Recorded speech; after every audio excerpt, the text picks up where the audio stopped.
So I'm finally headed in to see Spider-Man No Way Home. For the last couple of days, I've gone dark on social media. I don't hear any spoilers, leaks, anything that came out from the early screenings. So I don't even know the Rotten Tomatoes score on this film. Like everybody else, I'm so excited to see all the returning faces, the ones that have been in the trailer and the ones that are only rumored to be in the movie. I am a little bit nervous about the plot because what they've pitched in the trailers hasn't exactly won me over. I'm hoping that's because they want to keep a lot of twists and turns in the movie secret. All right, I'm heading in now, and then I'm gonna let you know what I thought. So I just got out of the theater seeing Spider-Man No Way Home. This movie is an absolute crowd pleaser. I saw it at a critics only screening and they burst into applause multiple times, which really doesn't normally happen with critic screenings.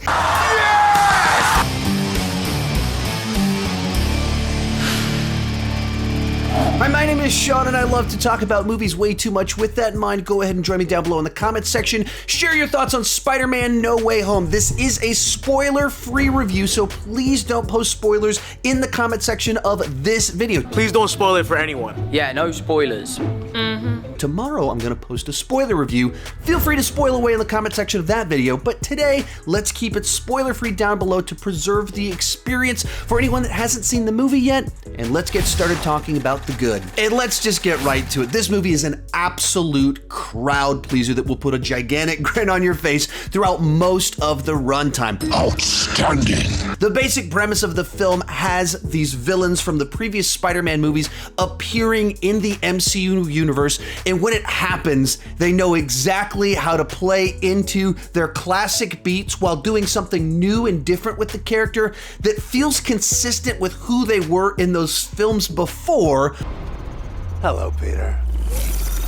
But you're also getting to see Amazing Spider-Man villains interacting with Raimi villains while talking to Tom Holland, and that is just really cool. It's fun to see the interactions as all of them are like realizing that there's a multiverse, and all of them are amused by all the quirky, unique things about the other universes. And it is so satisfying. It is so fun to see all of it. And they knew exactly what to deliver. The key thing here is the movie actually delivers on the promise of the premise. These villains aren't just cameos, they're characters in the movie. You get to spend a lot of time with them. A lot of people are asking, does it feel overcrowded because there's too many villains? And it actually doesn't, because all of these characters have been in a previous movie, so they already have a established backstory. So this is kind of like their Avengers, where it's fun to see them banter with each other, but they're already established, so you can do the big villain team up in this film. Other important detail about the movie is the trailers really have held a lot back from what's going on in the movie. One of the videos I posted before the release, I said, I feel like I've got a pretty good idea of what the first 40 minutes of the film will be, but I really have no idea what the plot is after that point in time. And that's about right. The movies sell you heavily on the setup, and then from there, the plot does a bunch of other things that I wasn't anticipating, I hadn't guessed, and they really marketed the film properly. That's great. Another important thing about this film is that it has much richer and fuller emotions. The previous two Tom Holland Spider-Man films are very enjoyable, but they're intentionally very light as they're kind of these high school adventures, high school road trip movies. And this movie starts off with the high school stuff at the beginning, but once it kind of kicks into motion, it's a much more strenuous journey for Tom Holland's Spider-Man, with everything that he's going through, from the basic setup of the pressure of the public knowing who he is. And then as the journey continues, the stakes keep ratcheting up. There's actual costs and losses throughout this film, and you feel all of that. He has to make hard choices that have actual emotional weight, consequences, and so the stakes actually matter. But it's a much heavier film than the previous two Tom Holland Spider-Man films. And one of the cool things about the film is that it keeps getting better and better as it goes along, as the stakes increase, as the urgency draws near, and we go into this final battle. It's epic in scope and size with what's taking place, but more importantly, because you care about Peter's journey, because his choices along the way have had consequences, because there have been stakes already, and horrible things already have happened before you get to the third act, it means that all of it feels much more urgent and like it matters. And because they've set up this clear arc for Peter's character, the choices that he makes once you get to the finale, you feel it.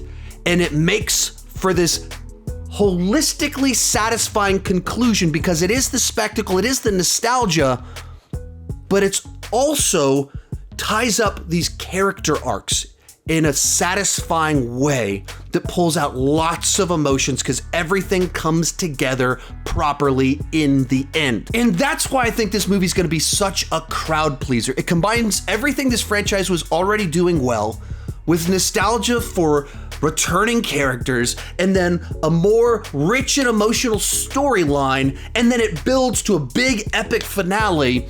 It's a very holistic film that makes you feel a lot of things, makes you smile in a lot of different ways. It tells a big story, and then it also punches you in the gut at certain points in time.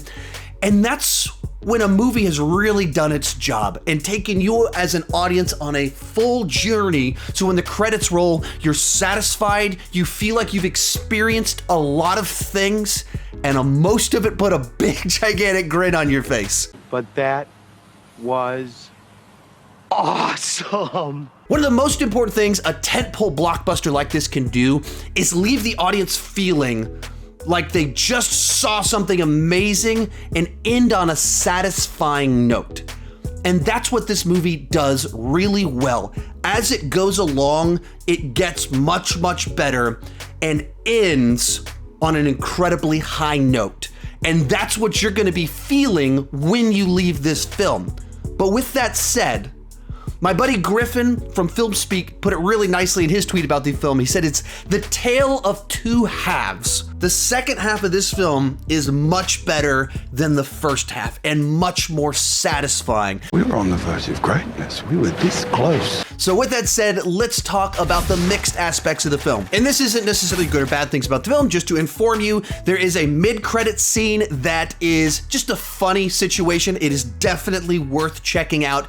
And then there is a post-credit sequence that is also something that you really want to stay to see what that is. From there, let's move on to the bad. And the second half of this movie is such a crowd pleaser. It ends on such a satisfying note that it's easy to forget just how flawed the first half of the film actually is. I went into this movie pretty nervous about the setup that they pitched in the trailers, and then now having seen the movie, if anything, the setup is possibly a little bit worse and plays out even clunkier than I was expecting it to based off of the trailers. And what I mean by that is that they set up a situation where Peter Parker is feeling tremendous stress because he's been outed as Spider-Man, and thus he goes to Doctor Strange in order to try and erase people's memory, and Doctor Strange decides to help him out and cast a spell. All this is in the trailer, so I'm not saying anything that is not in the trailers. And that's exactly what happens in the movie, and I thought that Doctor Strange was acting strange in the trailers with him just kind of going along with this. Fine. I won't. And then other scenes in the trailers show him having a very different tone and attitude. The problem is you trying to live two different lives. And the way this actually plays out in the movie makes even less sense. It's much closer together than I was expecting. And it just plays out like they were so excited about the potential of what they can do in the second half of the film, having all these villains show up, all these great conversations and moments, that they put very little thought into the actual execution of how to get there. Inconceivable. All of the effort put into let's make it pay off instead of trying to earn the second half of the film. And it makes the setup feel very cheap and lazy. It's the sort of thing that you would do in an episode of a TV show of like, oh, Doctor Strange went to go cast a spell and Peter wouldn't shut up, and so they messed it up, and then they gotta undo it. Stop tampering with the spell. Oh my God, Ned, he's my best friend. Oh, my Aunt May should be... That's not the most compelling setup to tell this epic, crowd-pleasing story. and that's very much how it plays out. Doctor Strange doesn't really behave like an adult that would have deeper conversations, that would prep someone for it. And the movie seems to acknowledge this. It even has him kind of respond to Peter after some of this stuff goes on. He's like, oh, I forgot that you're only a kid because we've saved the world together, to try and soften the edge of the fact that this is not how an adult would respond. This is not how an adult would engage doing the thing that they're about to do without spending any time to process it, prep for it, anything like that. And it was so frustrating to watch it happen. From there, where it initially kind of goes after the spell is cast feels very simplistic and pedestrian.